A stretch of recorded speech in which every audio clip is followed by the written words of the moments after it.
এক গ্রামীণ ব্যাংকের অর্থ দিয়ে গড়ে তোলা হয় 52টি প্রতিষ্ঠান, কোনোটিতেই নেই ব্যাংকের মালিকানা। অডিট রিপোর্টে মেলে ডক্টর ইউনূসের কেলেঙ্কারি।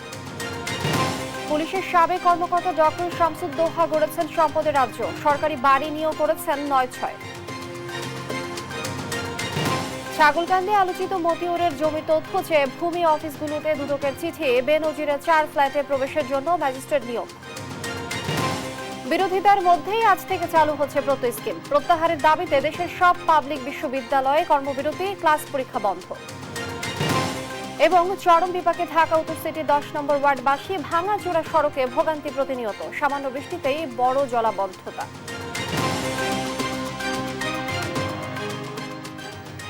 দেখছিলেন শিরোনাম সংবাদ সকালে, সঙ্গে আছি আমি লিনিয়া আফরোজ।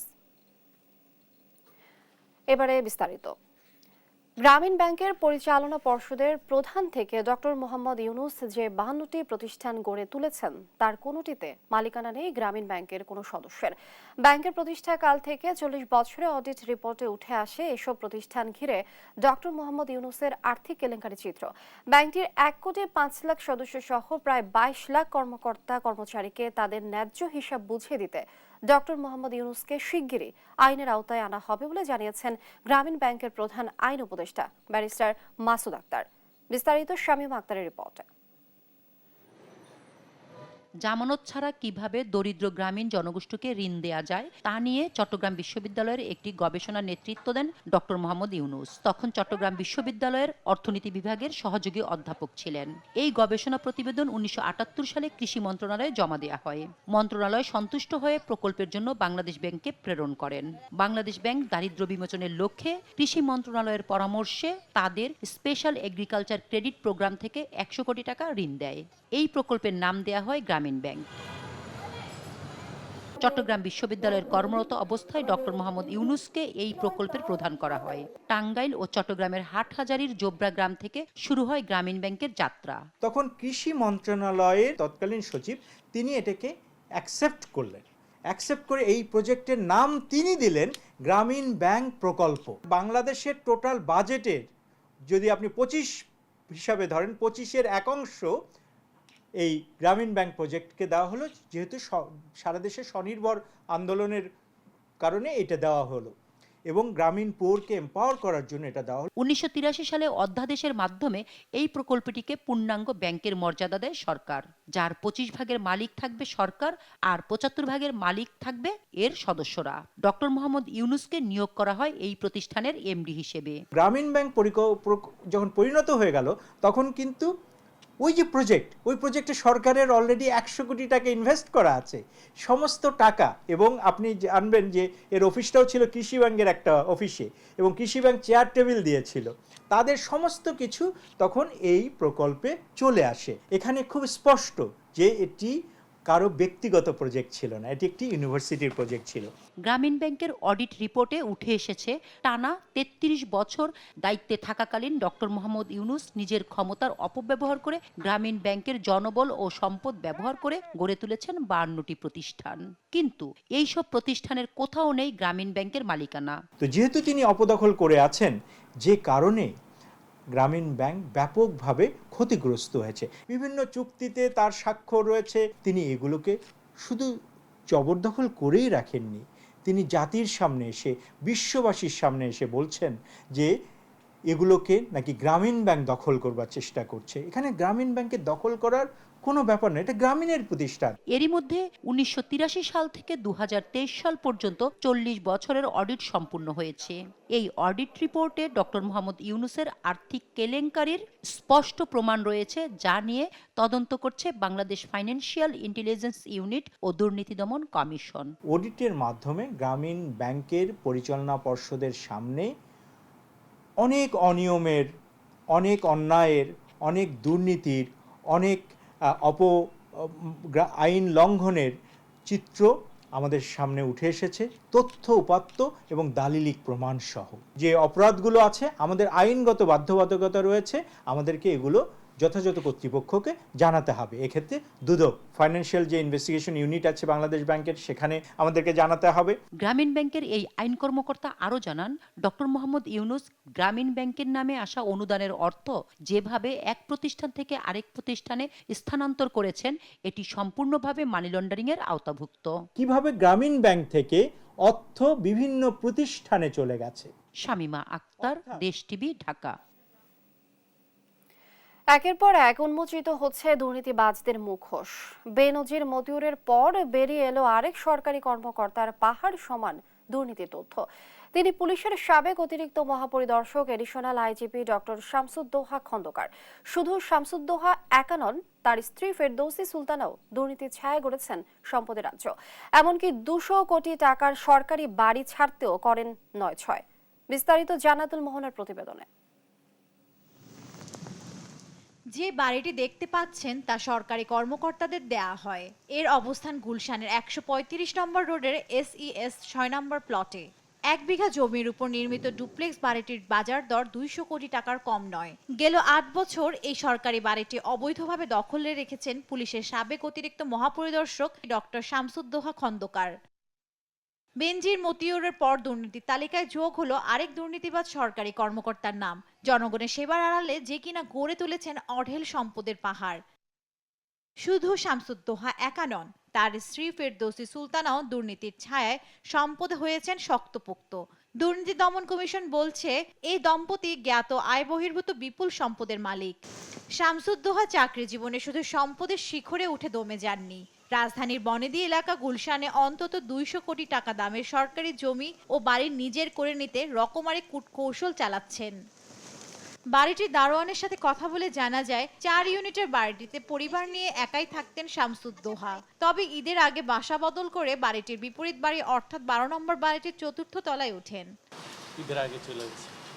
আমি আয় দেখছি ওরা আছে, ওনা আছে শামসুদ্দোহা স্যার, আর একজন আসলে উপরে, ওনা তো চলেই গেছে। এই দুইজন পাইছে। ওই বাড়ির দারোয়ান জানান, শামসুদ্দোহা ও তার পরিবার ওই বাড়িতে অবস্থান করছেন। তবে ম্যানেজার জানান ভিন্ন কথা। এমনকি তার সাথে যোগাযোগের চেষ্টা করা হলেও সাড়া মেলেনি। চারতলা। চারতলায় কবে আসছেন এখানে? এটা এই মাসে উঠছে আর কি, 1 তারিখে মনে হয়। 1 তারিখে উঠছে। এটা 1 তারিখ বা 2-3 তারিখে এই মাসে উঠছে। উনি কি আছে এখানে? এটা আমি সঠিক বলতে পারি না, কারণ আমরা এসে এখনো আজকে দেখা হয়নি আমাদের সাথে। মানে আপনারা শিওর না যে উনি আছে কিনা, কিন্তু এই বাড়িতে আছে। জি জি। ওনার পরিবার আছে, ওনার বউ বাচ্চারা। জি জি, ওরা ফ্যামিলি নিয়ে থাকে, কিন্তু ওই সাহেবের সাথে তেমন একটা দেখা হয় না। ওনার ফ্ল্যাট আছে কিন্তু উনি তো থাকে না, ফ্ল্যাট ভাড়া দেওয়া, ভাড়াটিয়া থাকে। এ বিষয়ে আবাসন পরিদপ্তরের পরিচালক শহীদুল ইসলাম ভূঁইয়া জানান, শিগগিরই তিনি নিজ থেকে বাড়ি ছেড়ে দিবে।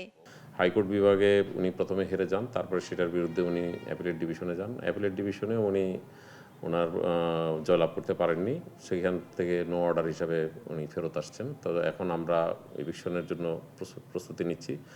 এমন সময় উনি জানালেন যে উনি বাড়ি ছেড়ে দিবেন দখল। আজকে উনি পিডব্লিউডি থেকে দখল ছেড়ে দেওয়ার কাগজপত্র সংগ্রহ করেছেন। এদিকে দুদকের তদন্তে শামসুদ্দোহার নামে রাজধানীর খিলক্ষেত ও ঢাকা নবাবগঞ্জে 35টি দলিলে 563 শতকের বেশি জমির খোঁজ পাওয়া গেছে। দলিলে এসব স্থাবর সম্পদের দাম 40 কোটির মতো দেখানো হলেও বর্তমান বাজার দর প্রায় 300 কোটি টাকা।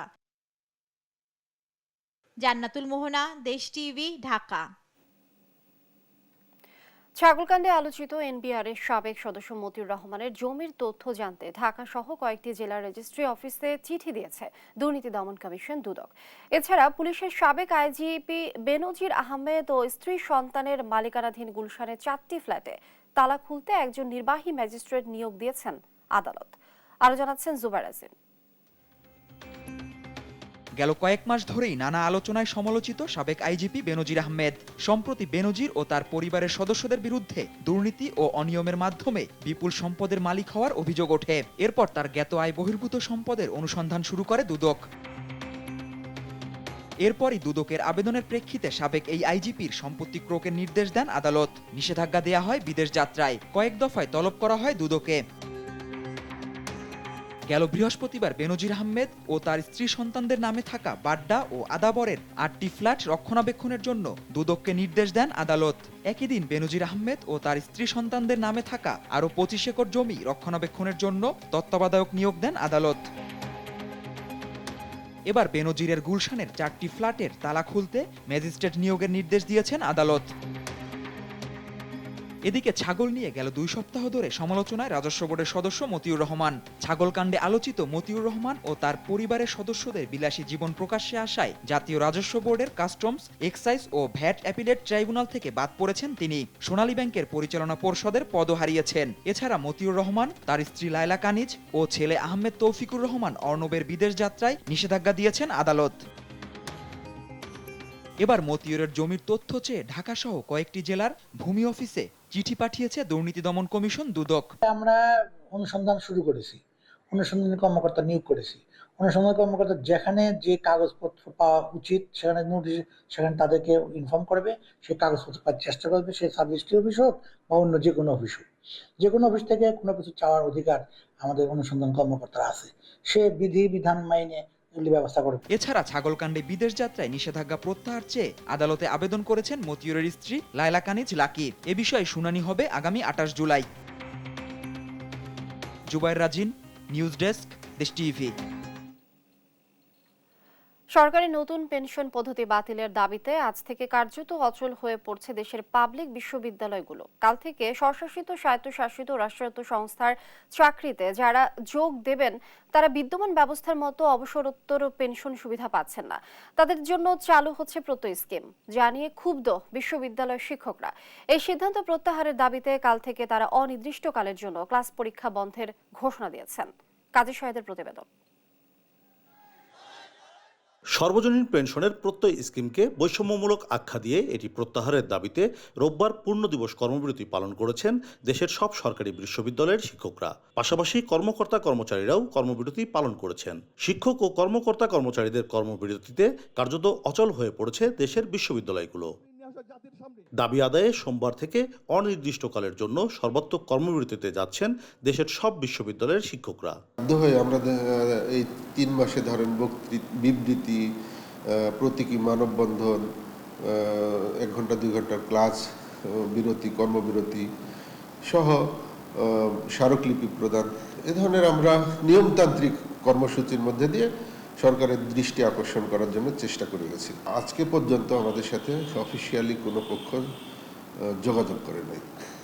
ফলে এখন শিক্ষক সমিতি সমূহ এবং বাংলাদেশ বিশ্ববিদ্যালয় শিক্ষক সমিতি ফেডারেশন সকলে একমত হয়ে কালকে থেকে সর্বাত্মক কর্মবিরতিতে যাচ্ছেন। অবসরোত্তর পেনশন সুবিধা নিয়ে সরকারের নতুন সিদ্ধান্তে ক্ষুব্ধ দেশের পাবলিক বিশ্ববিদ্যালয়ের শিক্ষকরা। অর্থ মন্ত্রণালয়ের প্রজ্ঞাপন জারির পর থেকেই আন্দোলনে নেমেছেন তারা। সোমবার থেকে দেশের সব সরকারি বিশ্ববিদ্যালয়ে ক্লাস ও পরীক্ষা বন্ধের ঘোষণা দিয়েছেন। আমার তো ওখানে অন্তর্ভুক্ত হওয়ার কথা না, কোথা থেকে হঠাৎ করে আসলো এটা অবশ্যই একটা ষড়যন্ত্রমূলক আমার কাছে মনে হয়েছে। কারণ ষড়যন্ত্রকারীরা থেমে নাই, ওরা ষড়যন্ত্র করতে থাকবে এবং এটা অবশ্যই আমাদের বিশ্ববিদ্যালয়ের শিক্ষকদের উপর আঘাত এবং এটা জাতির মেরুদণ্ডের উপর আঘাত। আমাদের বিশ্ববিদ্যালয় শিক্ষক সমিতি ফেডারেশন এই বিষয়ে ঊর্ধ্বতন মহলের সাথে কথা বলার চেষ্টা করছেন এবং আশা করি নিশ্চয়ই একটা রেজাল্ট আসবে। সরকারি কর্মকর্তা কর্মচারীদের এই প্রজ্ঞাপনের আওতায় না এনে বৈষম্য করা হয়েছে দাবি শিক্ষকদের। এ ধরনের সিদ্ধান্ত বিশ্ববিদ্যালয় শিক্ষকদের সরকারের মুখোমুখি দাঁড় করাবে বলছেন শিক্ষক নেতারা। সরকারের মধ্যে ঘাপটি মেরে থাকা আমলা গোষ্ঠী বলতে যারা আমরা বুঝি বা কিছু ব্যবসায়ী গোষ্ঠী, তারা শিক্ষকদেরকে এক প্রকারের বাধ্য করেছে এই ধরনের কর্মকাণ্ড গ্রহণ করতে। দেখেন, একই দেশে তো 2 রকমের আইন চলতে পারে না। এটা সম্ভবত সংবিধানের পরিপন্থী একটি বিষয়। জানেন, পাবলিক ইউনিভার্সিটির শিক্ষকদের বয়স 65 ইয়ার্স চাকরির বয়স, সেখানে 60 থেকে ওটা কার্যকর হবে। তার মানে এটা কি ধরনের, এটা কি এটার সাথে করে না তো। দ্বিতীয়ত হচ্ছে যে এই যে টাকা পেনশন, বর্তমানে যে এক্সিস্টিং পেনশন স্কিম আছে সেখানে তো বিশ্ববিদ্যালয়ের শিক্ষকদের ইয়ে থেকে কাটা হয়। এই প্রজ্ঞাপন বাতিল না হওয়া পর্যন্ত পাঠদানে না ফেরার ঘোষণা শিক্ষকদের। কাজী শাহেদ, দেশ টিভি। আজ হলি আর্টিজান হামলার 8 বছর। হলি আর্টিজান বেকারিতে জিম্মি করে হত্যা করা হয় 17 জন বিদেশি নাগরিক সহ 22 জনকে। জঙ্গিদের প্রতিহত করতে গিয়ে প্রাণ দেন পুলিশ কর্মকর্তা। এই হামলায় মৃত্যুদণ্ডপ্রাপ্ত 7 আসামির সাজা কমিয়ে মৃত্যু কারাদণ্ড দিয়েছে হাইকোর্ট। তবে এই ঘটনার পূর্ণাঙ্গ রায় পেলে পরবর্তী সিদ্ধান্ত নেওয়া হবে বলে জানিয়েছেন attorney general AM Amin Uddin. Sabrina মজুমদারের রিপোর্টে বিস্তারিত। 2016 সালের 1 জুলাই রাতে ঢাকার অভিজাত এলাকা গুলশানের হলি আর্টিজান ক্যাফেতে জঙ্গি হামলায় স্তব্ধ হয়েছিল গোটা দেশ। এতে 17 জন বিদেশি নাগরিক সহ 22 জন নিহত হয়েছিলেন। নিহতদের মধ্যে 9 জন ইতালির, 7 জন জাপানের, 1 জন ভারতীয় এবং 3 জন বাংলাদেশি নাগরিক ছিলেন। এই ঘটনায় দায়ের করা মামলার রায় দেয়া হয় 2019 সালের 27 নভেম্বর। এতে 7 জঙ্গিকে মৃত্যুদণ্ড এবং 1 জনকে বেকসুর খালাস দেয় আদালত। পরবর্তীতে 2023 সালের 30 অক্টোবর এ মামলার পর্যবেক্ষণে বিশেষ আদালতের রায়ে মৃত্যুদণ্ডপ্রাপ্ত 7 জঙ্গির সাজা কমিয়ে আমৃত্যু কারাদণ্ড দিয়েছিল হাইকোর্ট। এ নিয়েই সমালোচনা হয় নানা মহলে। এর প্রেক্ষিতে অ্যাটর্নি জেনারেল AM আমিনুদ্দিন বলেন, রায়ের মূল কপি হাতে পেলে এর বিরুদ্ধে আবেদন করার বিষয়ে বিবেচনা করবে রাষ্ট্রপক্ষ। ওদের দণ্ডদাসটা কিন্তু ভয় লাগছেন, শুধু মৃত্যুদণ্ডের পরিবর্তে ওনারা বলছেন আজীবন কারাবাস, শুধু সেন্টেন্সিং এর ইয়েটা পরিবর্তন করছেন। সেই ক্ষেত্রে ওনারা নিশ্চয়ই কতগুলো কারণ ছিল না ছিল, ওনারা কি দিচ্ছেন, কারণগুলো কেন পরিবর্তন করছেন, সেগুলো ওনাদের রায়ে লেখা থাকবে। ওইটা দেখার পরে আমরা যদি সরকারের সাথে কথা বলে পরবর্তী পদক্ষেপ নিব, দেখা যাবে এটা ওনাদের যে যুক্তিটা ওটা রাষ্ট্রের কাছে কতটুকু আমরা মনে করি যে এটার বিরুদ্ধে গেলে কোনো ফললাভ হবে কিনা না, এটা আমরা তখন বিবেচনা করব। তবে অ্যাটর্নি জেনারেল বলছেন, এমন ঘৃণ্য অপরাধে মৃত্যুদণ্ড হওয়া বাঞ্ছনীয়। সুদূর প্রসারী পরিকল্পনা ও মদত দিয়ে এমন জঘন্য ঘটনা ঘটানো হয়েছে। মৃত্যুদণ্ড বহাল থাকাটাই আমি মনে করি যে এটা যথার্থ ছিল ওদের জন্য, কারণ ওদের প্রতি অনুকম্পা দেখানো কোনো কারণই নাই। ওরা হচ্ছে মানুষকে কতগুলো মানুষ, নিরীহ মানুষ যারা বিদেশি মানুষ আমাদের দেশে সহায়তা করতে আসছিল, ওরা সম্পূর্ণ নিরীহ কতগুলো মানুষকে, নিরপরাধ মানুষকে তারা হত্যা করেছে এই ধর্মের নামে এবং তাদের ওই উগ্রবাদিতার নামে। বাংলাদেশের ইতিহাসে এই হামলাকে সবচেয়ে ভয়াবহতম জঙ্গি হামলা বলে বিবেচনা করা হয়। মামলার বিচারের দ্রুত নিষ্পত্তির দাবি নিহতের স্বজনদের। সাবিনা মজুমদার, দেশ টিভি, ঢাকা। এবার জনদুর্ভোগের খবর।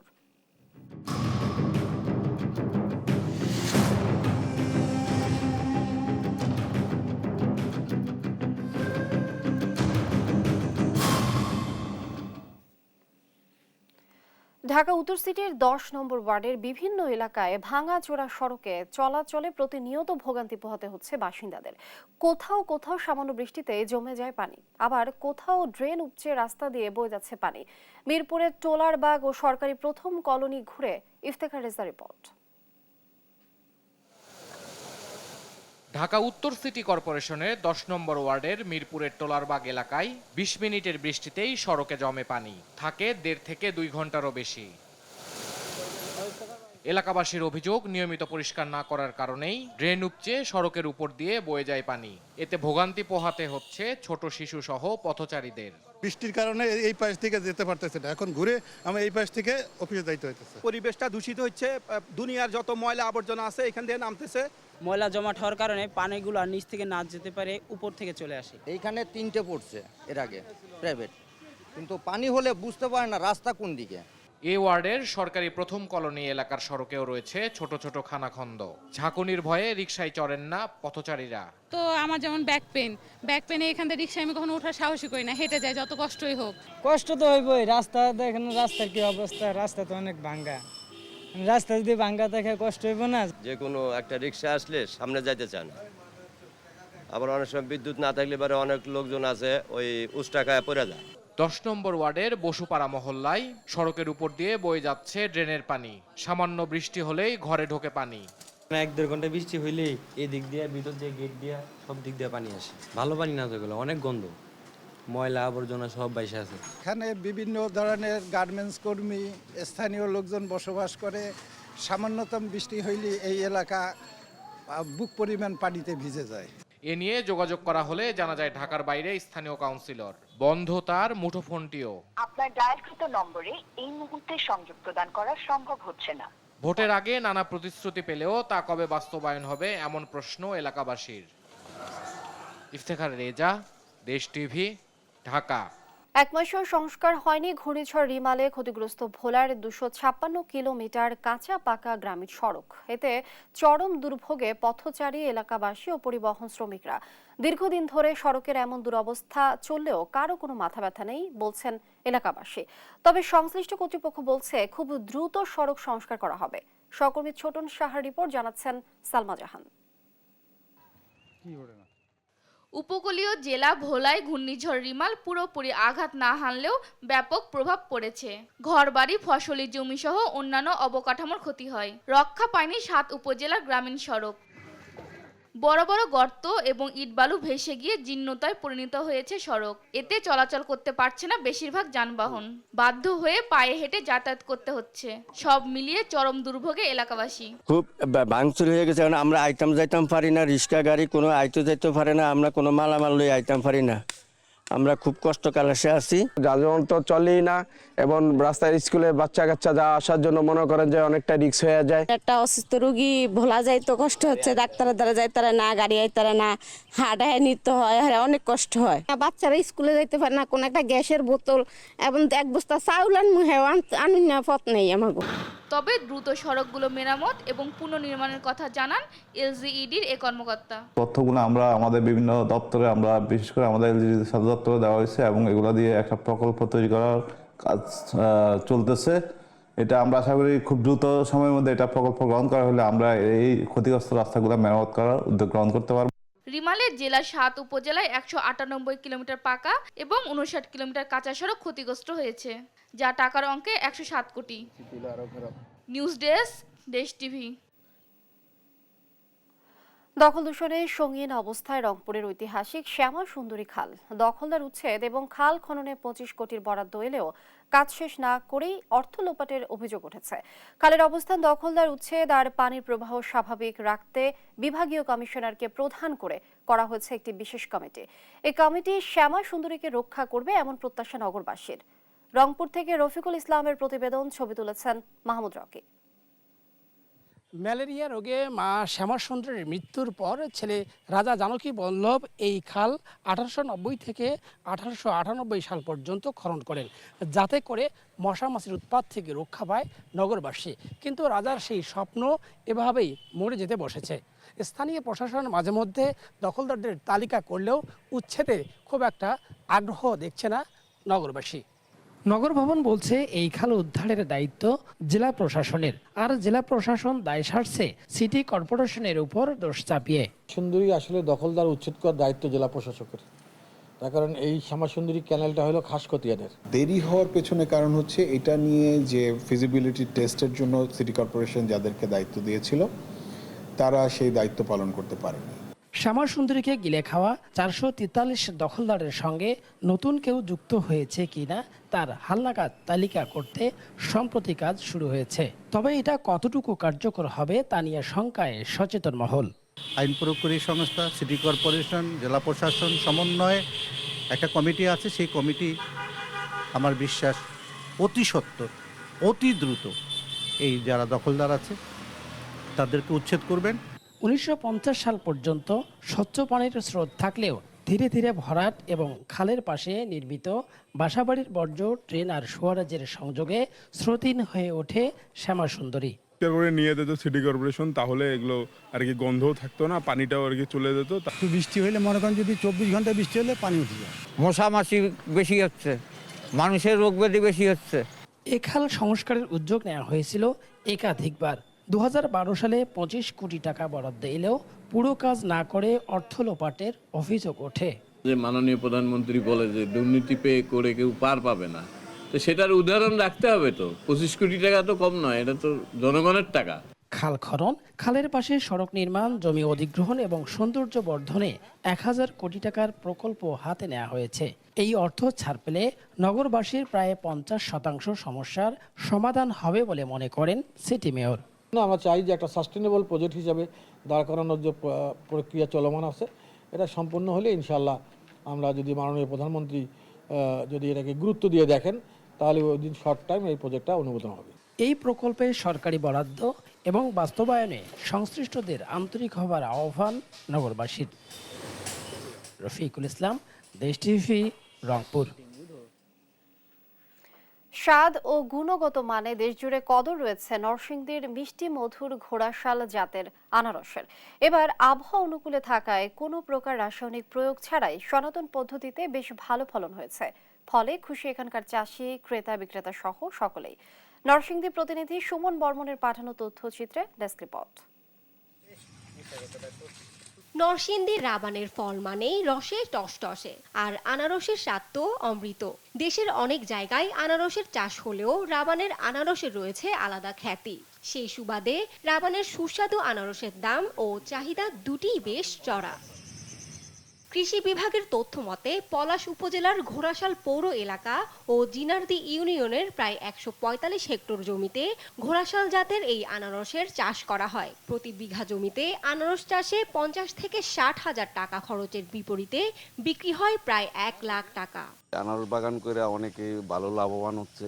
খরচা আছে, মোটামুটি খরচা আছে, খরচা গেলেও লাভবান আর। তবে সম্প্রতি রাবানের আনারসের খ্যাতি নষ্ট করতে এক শ্রেণীর অসাধু ব্যবসায়ী দূর দূরান্ত থেকে বেনামি জাতের আনারস এনে রাবানের বলে বাজারে বিক্রি করছে।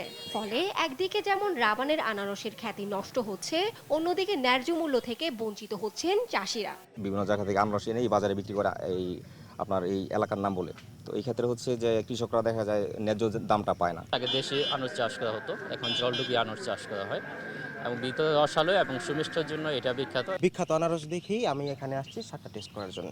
রাবানের সুস্বাদু এই আনারস অধিক পরিমাণে ফলনের জন্য প্রশিক্ষণ সহ যাবতীয় ব্যবস্থা গ্রহণ করেছে কৃষি বিভাগ। উপসহকারী কৃষি কর্মকর্তা সহ আমাদের উপজেলা কৃষি অফিসের পক্ষ থেকে আমাদের কৃষকদেরকে সার্বক্ষণিক তাদের সাথে যোগাযোগ রক্ষা করা হয় এবং বিভিন্ন ধরনের সার, কীটনাশক সহ যে কোনো ধরনের পরামর্শ দিয়ে থাকা হয়। সঠিক তত্ত্বাবধানের মাধ্যমে রাবানের আনারসের ন্যায্য মূল্যের পাশাপাশি খ্যাতি ধরে রাখার দাবি এলাকাবাসী। নিউজ ডেস্ক, দেশ টিভি।